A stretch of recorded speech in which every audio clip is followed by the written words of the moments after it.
Shalom, haleluya, dan salam damai dalam nama Tuhan kita Yesus Kristus. Selamat hari Sabat dan selamat beribadah serta berbakti kepada semua sahabat saya dimanapun Anda berada pada ketika ini. Yang masih lagi mengadakan ibadah Sabat, selamat berbakti dan beribadah. Dan yang menikmati istirahat dan juga kenikmatan berkat Sabat pada hari ini, selamat menikmati berkat Sabat. Kita percaya pada hari inilah Tuhan akan mencurahkan berkat yang berlimpah, berkat yang hanya dikhususkan, yang diperuntukkan, yang begitu istimewa untuk seluruh umatnya yang setia memelihara dan juga menuruti perintah untuk menguduskan dan menikmati serta merayakan kekudusan hari Sabat pada hari ini. Dan saya juga doakan semoga sahabat semua dimanapun saudara berada, terutama sekali di negara kita Malaysia, akan terus dilindungi daripada bencana ataupun pandemik yang masih lagi menular dan belum dapat dikawal sepenuhnya. Kita doakan agar saudara semua akan sentiasa berhati-hati dalam menguruskan hal ehwal harian kita, terutama sekali ketika kita berhubungan di tempat yang sesak dan juga dikerumuni oleh orang ramai. Biarlah kita sentiasa menjaga SOP yang telah pun ditetapkan, terutama sekali penjarakan fizikal dan sentiasa menggunakan pelitup mulut untuk mengelakkan daripada jangkitan. Dan pada hari Sabat ini kita akan berbicara mengenai fungsi akar di dalam membantu kita untuk bertumbuh dengan lebih teguh, dengan lebih kukuh, dan seterusnya menghasilkan buah yang lebat. Dan bagaimana kita boleh berakar secara dalam di dalam tanah yang Tuhan telah tetapkan untuk kita, dan untuk kita boleh menghasilkan buah yang lebat, buah yang banyak itu, supaya buah-buah tersebut akan dapat menjadi berkat, bukan sahaja untuk memberkati kehidupan kita secara pribadi, tetapi memberkati gereja Tuhan dan juga memberkati pekerjaan Tuhan yang telah pun dipercayakan dan diamanahkan kepada kita untuk menyiapkan dengan segera agar Tuhan Yesus yang kita rindui itu akan datang dengan segera dan akhirnya akan menamatkan ataupun mengakhiri semua penderitaan, kesengsaraan, kesusahan, dan kesukaran yang kita lihat terjadi di sekeliling kita pada hari ini, dan memindahkan kita daripada dunia yang berdosa ini, dunia yang jahat, yang kejam ini, kepada dunia baru yang diciptakan baru, yang akan dipenuhi dengan kebahagiaan dan juga kesejahteraan hidup. Dan yang penting sekali, Tuhan akan menjadi Allah kita yang akan berdiam bersama-sama dengan kita sampai selama-lamanya. Sebelum kita bermula, saya ingin mengundang sahabat semua untuk berdoa bersama-sama dengan saya. Mari kita berdoa. Tuhan Bapa di surga, kami sangat bersyukur Tuhan karena sekali lagi Tuhan telah membawa kami dengan selamat mengharungi 6 hari yang lepas, yang penuh dengan ranjau, penuh dengan ujian dan dugaan serta tekanan hidup. Tetapi kami bersyukur Tuhan, sepanjang 6 hari itu Tuhan telah mengiringi kami, Tuhan telah memberkati kami, menjaga, memelihara dan melindungi kami, sehingga kami boleh sampai kepada satu lagi Sabat Tuhan yang penuh dengan berkat dan keindahan ini. Dan selamat untuk beribadah dan berbakti serta memuji dan memuliakan nama Tuhan. Saya berdoa Tuhan akan memberkati semua ibadah yang telah pun disempurnakan dan sedang dilaksanakan pada ketika ini dimanapun umat Tuhan berada. Biarlah curahan Roh Kudus Tuhan akan sentiasa menaungi kami, mengisi kami, memenuhi kami, menguasai kami, dan seterusnya membina pribadi kami sesuai dengan kehendak Tuhan. Kami akan membuka firman Tuhan. Kami mohon Roh Kudus Tuhan untuk mengajar kami agar kami akan menemukan kebenaran Tuhan dan seterusnya menyesuaikan kehendak manusiawi kami sesuai dengan kehendak ilahi dan kudus daripada Tuhan. Terima kasih Tuhan, kami doakan dalam nama Yesus Kristus Tuhan dan Juru Selamat kami. Amin. Saya ingin membawa kita untuk melihat dalam kitab Nabi Yesaya pasal yang ke-37 ayat 31. Kitab Nabi Yesaya pasal yang ke-37 ayat yang ke-31 mengatakan, dan orang-orang yang terluput yang diselamatkan di antara kaum Yehuda, yaitu orang-orang yang masih tertinggal, akan berakar pula ke bawah dan menghasilkan buah ke atas. Nah, kalau kita perhatikan ayat ini sebenarnya sangat unik dan membawa maksud yang begitu mendalam. Ada dua kontras yang kita perhatikan di sini. Umat Tuhan yang tertinggal, umat Tuhan yang sisa, umat Tuhan yang diselamatkan, dikuduskan, yang telah ditebus oleh darah Yesus, mereka mempunyai dua fungsi ataupun peranan di dalam kehidupan pribadi dan juga rohani mereka. Yang pertama sekali, mereka harus berakar ke bawah. Nah, ini yang pertama. Apabila mereka sudah boleh berakar ke bawah, maka kontras yang kedua adalah mereka boleh menghasilkan buah di atas. Jadi yang pertama sekali mereka harus mencari tapak ataupun tanah yang sesuai untuk mereka diami, mereka hidupi, yang boleh mereka jadikan sebagai satu dasar kepada pertumbuhan dan juga penghasilan buah di dalam kehidupan mereka. So, mencari dasar yang sesuai, dasar yang subur, dan dasar yang ditetapkan oleh Tuhan sebagai dasar yang bukan saja dasar yang kukuh, tetapi memiliki zat dan nutrien yang cukup untuk membantu menggalakkan pertumbuhan rohani mereka. So, mencari dasar yang kukuh dan sesuai dan yang subur, dan memastikan bahwa kita boleh berakar, menunjang kehidupan kita, pribadi kita ke bawah yang paling dalam untuk mendapatkan segala nutrisi dan juga zat-zat yang diperlukan untuk menghasilkan pokok yang subur dan akhirnya boleh menghasilkan buah yang banyak.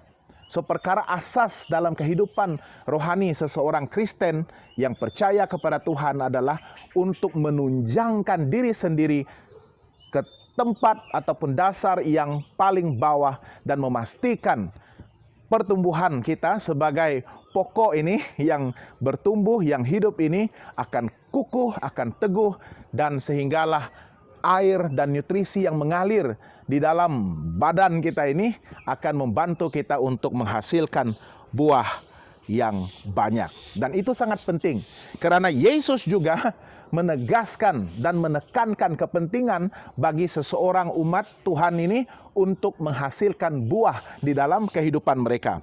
Yohanes 15 ayat 8 dan 16. Yesus mengatakan, dalam hal inilah Bapa-Ku dipermuliakan, yaitu jika kamu berbuah banyak, dan dengan demikian kamu adalah murid-murid-Ku. Bukan kamu yang memilih Aku, tetapi Akulah yang telah memilih kamu. Dan Aku telah menetapkan kamu supaya kamu pergi dan menghasilkan buah, dan buahmu itu tetap, supaya apa yang kamu minta kepada Bapa dalam namaku diberikan juga kepadamu. Kita perhatikan sekali lagi, Yesus menegaskan kepentingan bagi seseorang umat percaya itu untuk menghasilkan buah. Apakah buah yang Yesus maksudkan ini? Buah ini adalah buah-buah yang akan memuliakan Tuhan. Buah-buah yang akan mempersiapkan bagi kerajaannya untuk didirikan, bukan saja di dunia ini, tetapi yang paling penting adalah untuk mempersiapkan warga kerajaan, warga negara sorga yang sementara sekarang ini mendiami dunia ini akan dipersiapkan untuk mendiami kerajaan Allah di sorga. Setiap perumpamaan Yesus ketika dia melayani dan berkhotbah kepada murid-muridnya dan juga orang banyak pada 2000 tahun yang lepas, dasarnya, pengajaran asasnya adalah mengenai hal kerajaan sorga. Dan sudah pastinya buah yang dimaksudkan oleh Yesus ini adalah buah-buah yang akan memuliakan Tuhan dan untuk establish, untuk mempersiapkan, untuk membina kerajaannya di dunia ini. Dan apabila kerajaannya, warga negaranya, umatnya, bangsa pilihannya sudah bersedia di dunia ini, mendiami dunia ini, seakan-akan dunia ini adalah surga bagi mereka, agar mereka juga akan dapat dipersiapkan bagi mendiami surga yang sebenarnya. Nah, itu satu persoalan yang begitu menarik. Karena bagi kita sekarang dunia ini begitu kejam.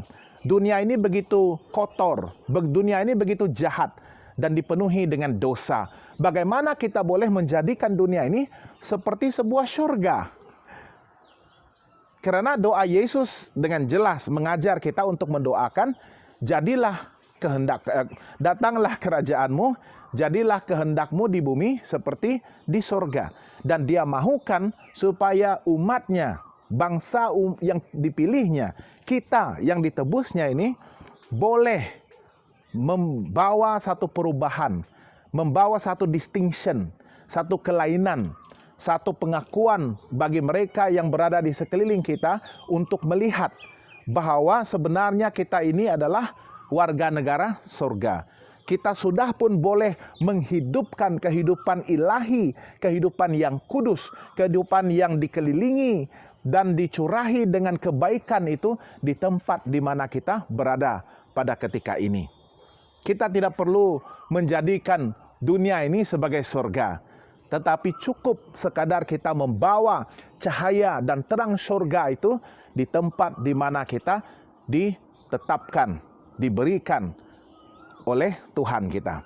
Dan apa juga capacity kita sebagai seorang yang bekerja, sebagai seseorang yang belajar, seseorang yang sedang melakukan pekerjaan Tuhan secara sepenuh masa, apapun yang kita lakukan di dalam kehidupan kita, orang boleh melihat dan orang boleh mengakui dan mereka boleh menyatakan bahwa kamu adalah murid-murid Yesus dan kamu telah pun menghidupkan terang cahaya kebenaran dan juga reflection, pantulan kekudusan dan keilahian Kristus itu di dalam diri kamu.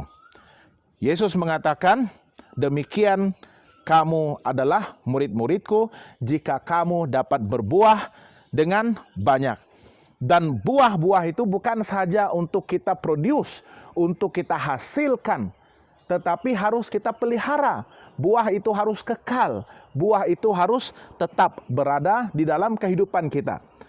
Ada pokok yang berbuah hanya sekali. Ada yang hanya berbuah 2 kali. Tetapi selepas itu tidak menghasilkan buah lagi. Dan tuan ataupun empunya pohon itu, pokok itu harus menebangnya. Dan Tuhan tidak mahu kita ditebang. Dia mahu sedaya upaya untuk prune kita, untuk mencantas kita, untuk membuang dahan-dahan yang tidak menghasilkan buah itu, supaya dahan-dahan lain yang subur, yang sanggup untuk menghasilkan buah-buah itu akan dapat menghasilkan buah dengan lebih lebat lagi. Jadi ini maksudnya bahwa kehidupan kita bukan saja harus menghasilkan buah, tetapi memelihara buah-buah itu, mengekalkan buah-buah itu supaya pohon itu akan tetap dipelihara, dijaga dan dilindungi dan diberkati oleh Tuhan. Dan janji Tuhan kepada kita apabila kita sudah boleh menghasilkan buah ini dan mengekalkan buah itu adalah apa yang kita minta kepada Bapa di dalam nama Yesus, segalanya itu akan diberikan kepada kita. Tujuan Tuhan memilih kita adalah supaya kita menghasilkan buah, dan buah kita itu adalah buah yang tetap. Dan ciri yang penting bagi orang Kristen ini adalah mereka harus berbuah. Jika kita tidak berbuah, firman Tuhan mengatakan kita ini bukan murid yang sejati. Mandat yang ditinggalkan oleh Yesus Kristus, sementara dia sedang kembali diangkat dalam kemuliaan, menaiki angkasa ke langit, ke surga, di hadapan murid-muridnya dan juga orang percaya pada waktu itu. adalah untuk pergi dan jadikanlah seluruh bangsa muridku. Seseorang yang telah menerima Yesus sebagai Tuhan dan Juru Selamat mereka, mereka mempunyai satu tuntutan untuk menjadi murid. Bukan sahaja untuk menjadi umat tebusan yang diselamatkan, tetapi menjadi murid ini merupakan satu proses pertumbuhan. Untuk menjadi murid ini kita memerlukan institusi pendidikan untuk mengajar kita dan membantu kita untuk bertumbuh menjadi murid yang sejati.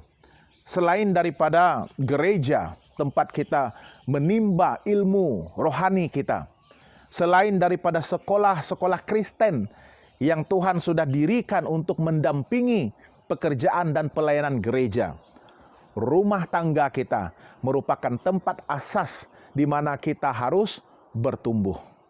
Dan itu sebabnya sangat penting bagi setiap ibu bapa Kristen untuk mempersiapkan rumah tangga mereka sebagai institusi pendidikan rohani, di mana anak-anak mereka akan mula mengenal Yesus, belajar tentang Yesus, mengetahui akan kebenaran-kebenarannya yang diberikan, disampaikan di dalam firman-Nya, dan akan bertumbuh menjadi murid yang bersiap sedia untuk menjadikan orang lain sebagai murid Yesus juga.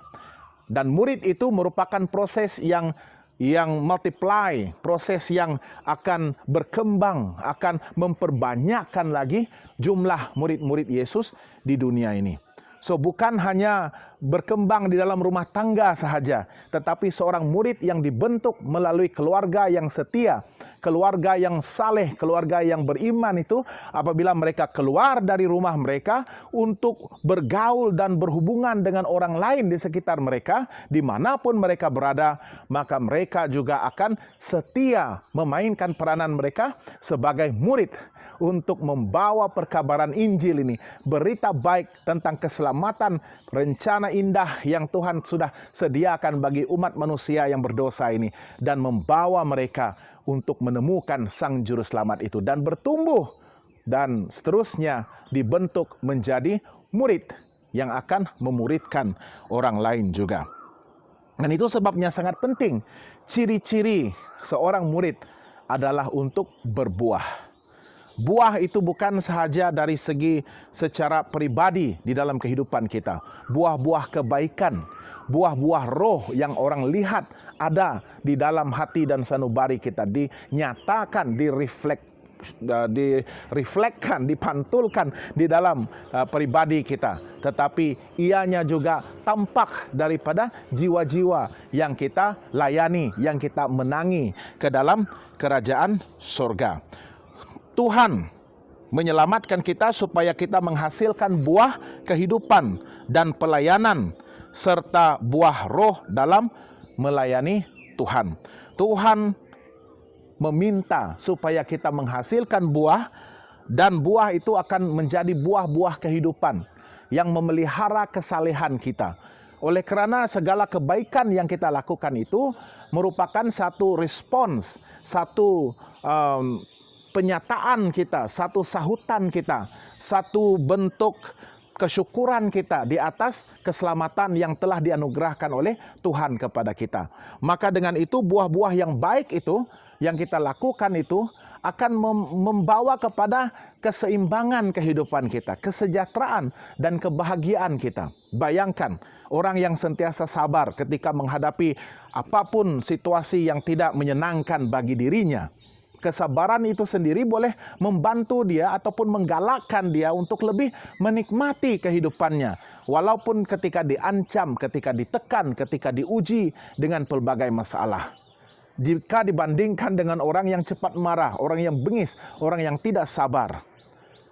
Dan sudah pastinya kehidupan mereka itu akan penuh dengan amarah dan juga tidak tentram, tidak damai. Dan saat mereka berhadapan dengan ujian dan juga tekanan hidup, maka mereka akan mengambil langkah yang begitu drastik untuk menyelesaikan masalah mereka dengan pantas, sehingga boleh melakukan sesuatu yang sangat tidak dibenarkan ataupun tidak disarankan oleh firman Tuhan. Nah, ini bezanya Itu sebabnya kita harus berlatih untuk menghasilkan buah-buah yang baik ini.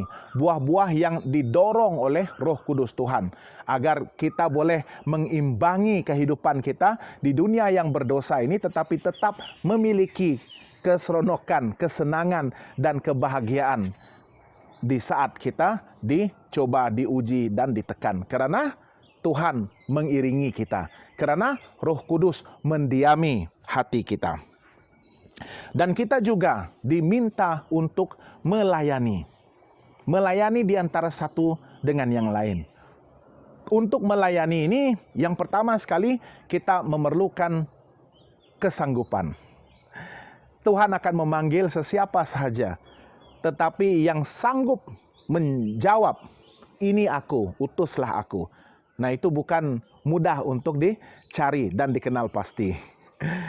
Ianya memerlukan kerendahan hati kita, kesanggupan dan kerinduan kita untuk melihat jiwa yang lain diselamatkan. Dan itu sebabnya ketika Tuhan memanggil kita dalam melayani, pertama sekali, adakah kita sanggup? Adakah kita rela? Karena kita mengetahui bahwa untuk melayani itu akan membawa pelbagai jenis pengorbanan bagi diri kita.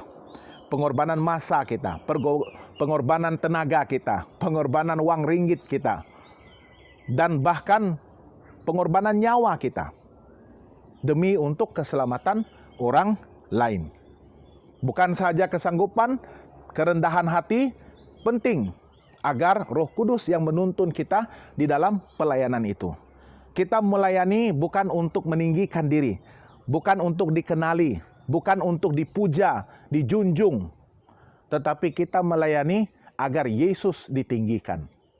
Biarlah kita direndahkan, tetapi dalam pelayanan kita, apabila orang berterima kasih dan sangat merasa begitu terhutang budi kepada segala budi dan jasa yang kita taburkan itu, mereka akan mensyukuri dan mengucapkan syukur kepada Tuhan. Bukan semata-mata untuk terhutang budi kepada kita. Ya. Jadi biarlah kita menentukan motif yang sebenarnya, motif yang sesungguhnya, yang sepatutnya setiap kali kita engage di dalam pelayanan ini. Dan begitu juga pelayanan ini memerlukan kesungguhan. Apa yang kita mulakan, kita perlu akhiri.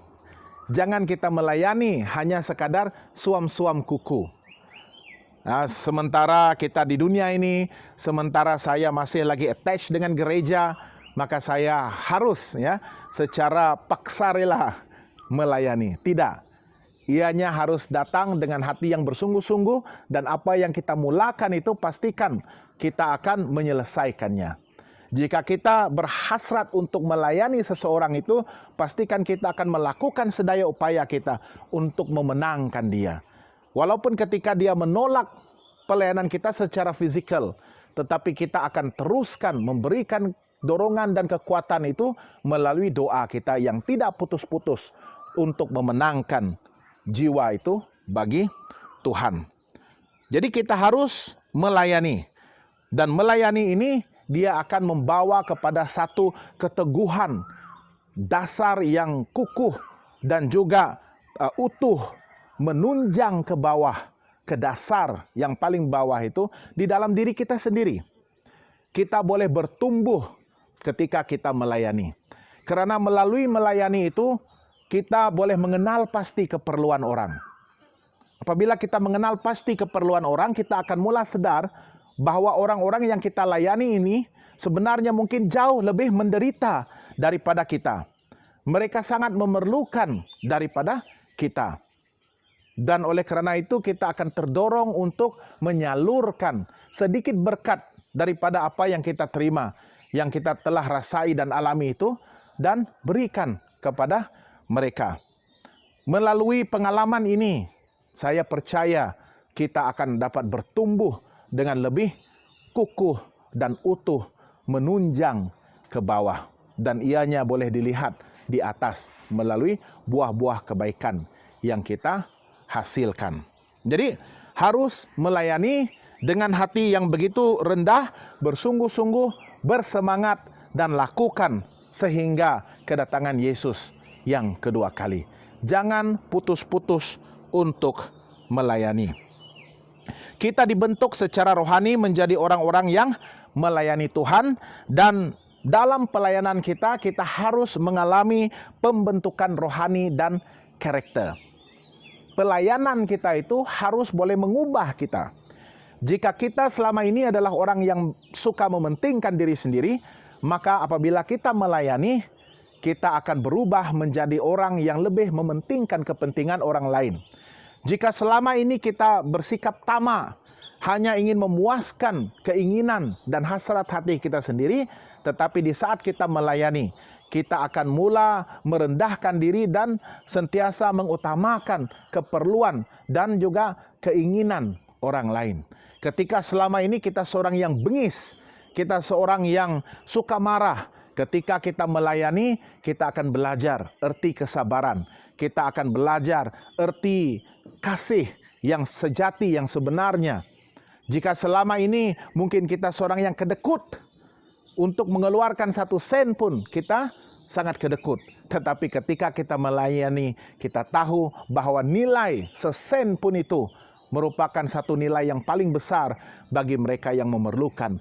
Dan dengan itu kita akan mulai menjadi seseorang yang murah hati untuk memberi dengan hati yang penuh bahagia dan bersukacita. Karakter kita harus berubah. Rohani kita harus boleh dibentuk dengan lebih sempurna, dengan lebih sesuai seperti kehendak dan rencana Tuhan yang semula jadi itu. Kita dipanggil untuk memberitakan kemasyuran Tuhan, kebesarannya, kedaulatannya, dan itu sebabnya kita didorong untuk melayani. Karena melalui pelayananlah kita boleh menjangkau jiwa. Melalui pelayananlah kita boleh berbuah menjadikan lebih ramai murid-murid Yesus. Tuhan memilih kita dan mempersiapkan kita untuk melakukan pekerjaan yang baik. Dan itu merupakan penghasilan buah-buah dari kehidupan kita. Untuk menjadi berkat juga bagi kemajuan pekerjaan Tuhan. Tuhan mempersiapkan kita bukan saja untuk melakukan perkara yang baik di dalam diri kita sendiri kepada orang lain, tetapi melalui gerejanya. As we are being engaged to the church, pelayanan kita, perbuatan yang baik itu akan dapat memajukan lagi pekerjaan Tuhan, memberkati lebih banyak orang sesuai dengan talenta, karunia, dan profesi kita. Kapasiti kita sebagai apapun juga. Sebagai seorang pendidik, sebagai seorang jurutera, sebagai seorang yang bekerja sebagai frontliners, barisan hadapan, polis, tentera, dan terutama sekali mereka yang bertugas di dalam bidang perubatan dan kesehatan ini. Setiap hari berhadapan dengan ancaman dan juga sebagainya, tekanan-tekanan itu. Tetapi kita akan melakukannya dengan sepenuh hati, percaya bahwa setiap keringat yang kita curahkan itu, setiap masa yang kita korbankan, tenaga itu merupakan satu berkat bagi pekerjaan Tuhan.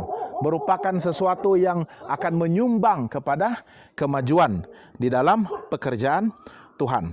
Tuhan melahirkan gereja untuk menjadi umat Tuhan yang mewakili Tuhan di dunia ini.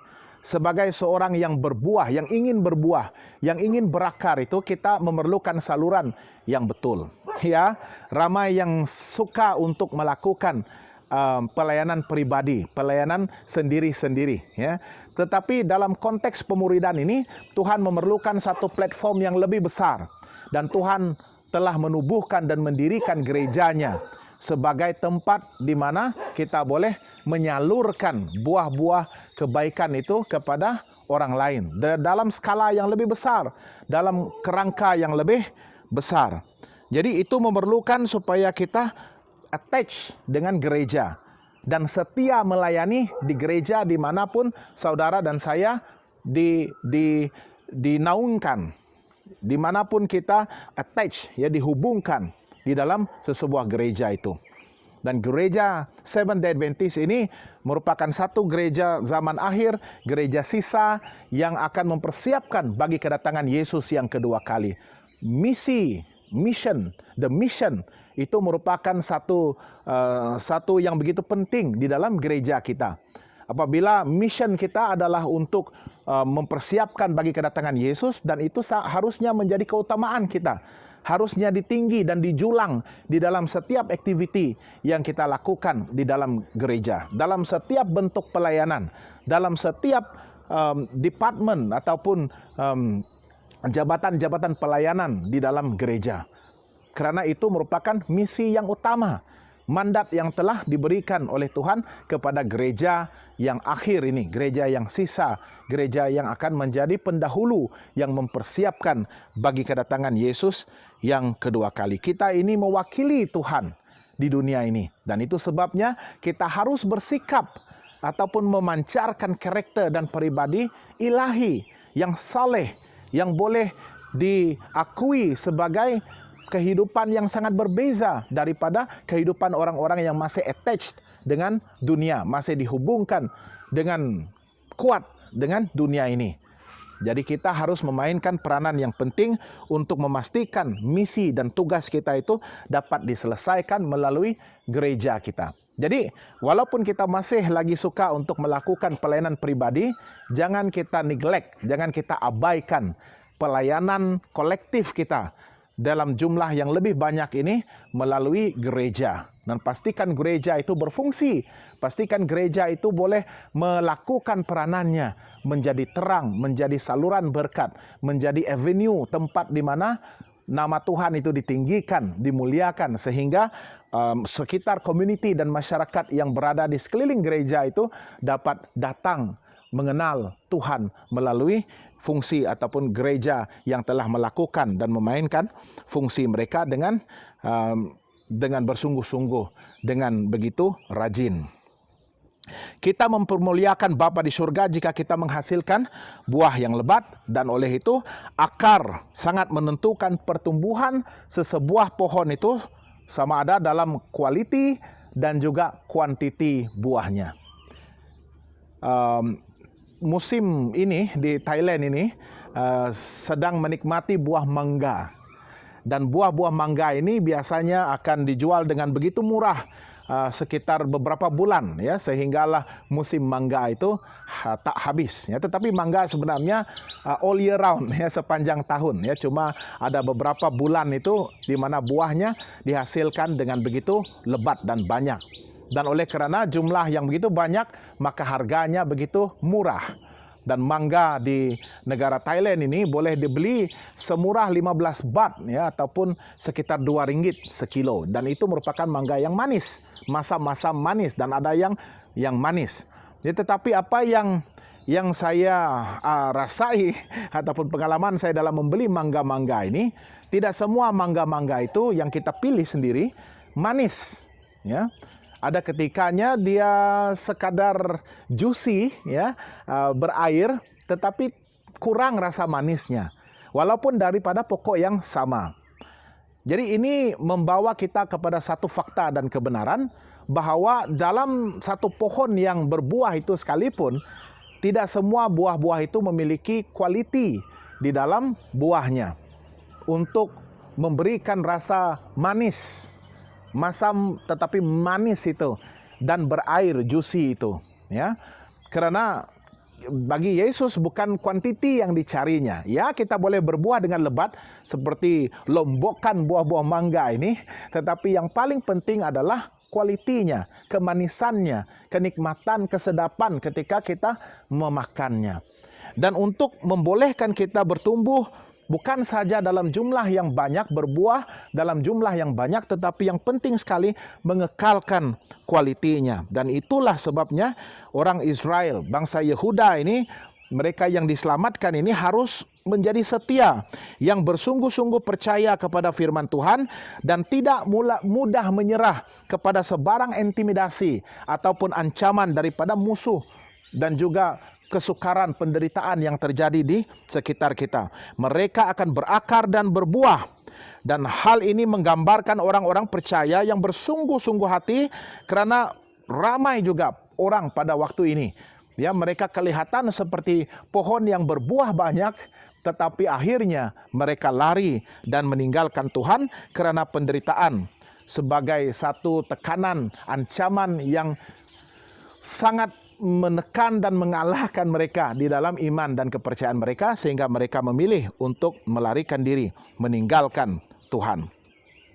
Bagi mereka yang tertinggal, yang setia, yang percaya dan mendengarkan firman Tuhan, akan berakar semakin kuat dan berbuah semakin lebat, dan hidupnya akan lebih diberkati. Akar sangat menentukan. Jika tidak berakar kuat, maka pohon dan tanaman itu akan mati. Dan penting sekali untuk kita mengekalkan pencarian kita ke bawah itu, untuk terus menunjang ke bawah, berakar ke bawah, supaya pohon itu sendiri dalam apapun keadaan, angin, ribut dan taufan, banjir dan sebagainya, pohon itu akan kekal berdiri dengan lebih kukuh dan teguh. Untuk berakar, maka benih dan pohon tanaman itu haruslah ditanam pada tanah yang kondusif, yang sesuai, dan tanah itu seharusnya subur. Dan ada 3 perkara yang kita boleh lakukan untuk mengekalkan pertumbuhan yang berakar ke bawah ini. Yang pertama sekali, firman Tuhan harus tertanam di dalam hati kita. Dan untuk mempersiapkan bagi firman itu ditanam di dalam hati kita, maka kita harus mengeluarkan, mencungkil semua batu-batu yang boleh menghalang pertumbuhan yang konstruktif, pertumbuhan yang sangat membina itu. Tuhan mengatakan jika ada batu-batu itu, walaupun benih kebenaran firman Tuhan itu bertumbuh, tetapi lama-kelamaan dia akan mati. Ya, karena hangat haba itu dan ruang yang tidak cukup untuk membenarkan akar itu untuk menunjang ke bawah. Jadi pastikan kita mempersiapkan hati kita untuk firman Tuhan ini. Yang kedua, kita harus tertanam dan berakar di dalam Tuhan, dan firman-Nya bertumbuh dalam keintiman dalam perhubungan kita dengan Tuhan. Bukan saja untuk bertumbuh di dalam firman Tuhan, tetapi di dalam perhubungan pribadi kita dengan Yesus sendiri. Untuk belajar untuk mengasihi dengan lebih bersungguh-sungguh dan memiliki persekutuan dan perhubungan yang begitu dalam, sehingga Yesus dan kita tidak dapat dipisahkan. Sehingga kita akan mengutamakan Dia dalam segala sesuatu yang kita lakukan. Termasuklah ketika kita mulai bangun daripada tidur kita pada waktu pagi. Tidak lagi kita mencari benda-benda lain, benda-benda yang mengalih perhatian kita, tetapi kita akan mencari Yesus melalui doa kita terlebih dahulu.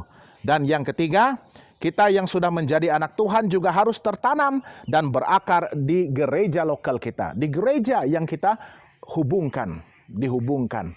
Gereja Seventh-day Adventist.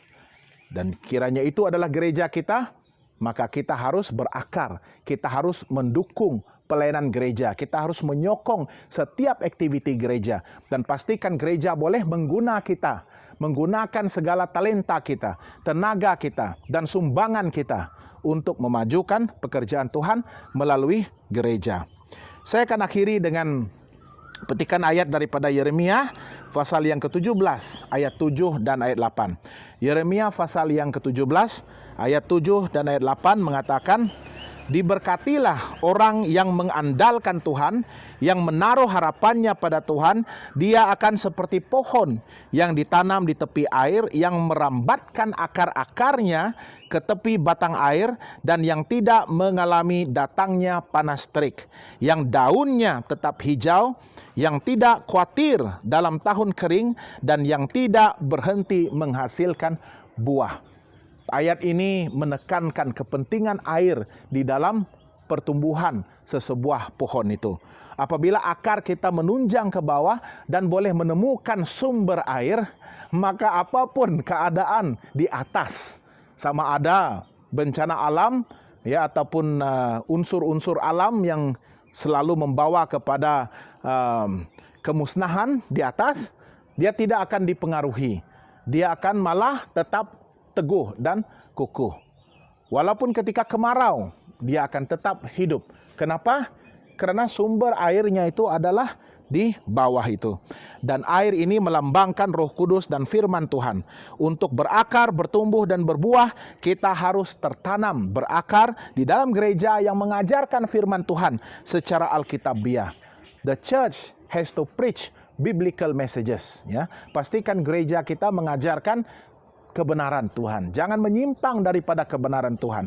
Jangan memesongkan akidah umat percaya.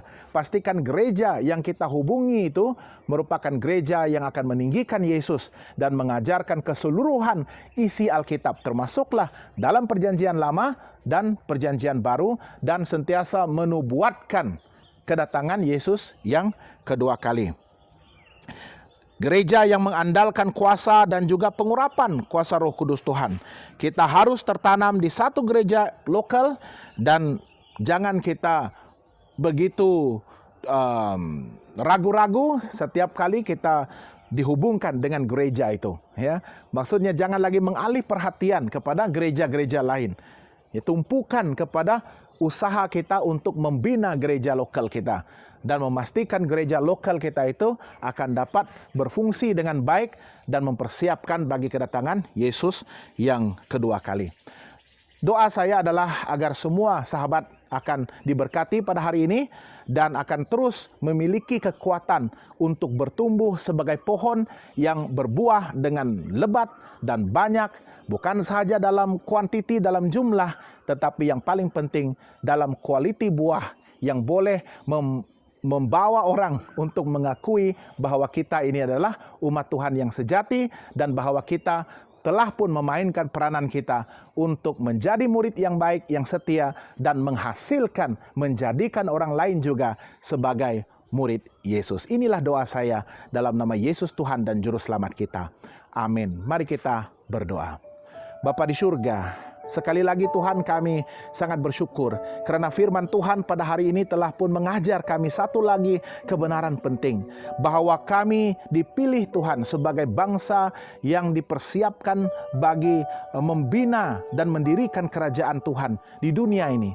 Mempersiapkan umat Tuhan, mempersiapkan satu bangsa yang akan Tuhan bawa untuk mendiami dunia baru, kerajaan surga yang telah disediakan untuk semua umat percaya. Tolong kami untuk memainkan peranan dan tugas kami itu dengan lebih yakin, dengan lebih bersungguh-sungguh, dan dengan lebih giat lagi menjelang hari kedatangan Tuhan. Tolong kami Tuhan agar kami boleh bertumbuh, berakar, menunjang ke bawah, mendapatkan segala nutrisi dan zat-zat itu daripada firman Tuhan, daripada persekutuan dan hubungan pribadi kami dengan Yesus, dan juga melalui sumbangan kami dan kegiatan kami yang aktif menyumbang dan mendukung pekerjaan gereja lokal kami.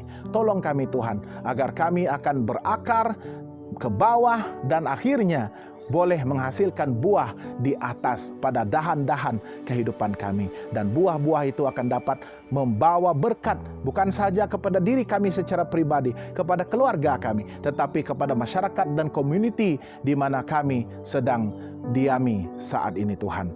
Dan tolong kami dengan hati yang rendah untuk terus melayani Tuhan dengan setia, menghasilkan buah yang baik dan berkongsikan buah-buah kebaikan itu kepada orang lain yang kami layani. Terima kasih Tuhan, semoga kami akan terus menikmati berkat sahabat Tuhan pada hari ini, dan kami akan terus dijana semula diperkasakan untuk menghadapi hari-hari pada minggu-minggu yang akan datang, sehingga kami akan bertemu lagi pada Sabat yang akan datang. Terima kasih Tuhan kerana Engkau mendengar dan menjawab doa kami. Semua ini kami mohon dan serahkan hanya dalam nama Yesus Kristus Tuhan dan Juru Selamat semua kami. Amin. Sekian saja untuk ibadah Sabat kita pada hari ini. Semua kita akan dipertemukan pada Sabat yang akan datang. Tuhan memberkati.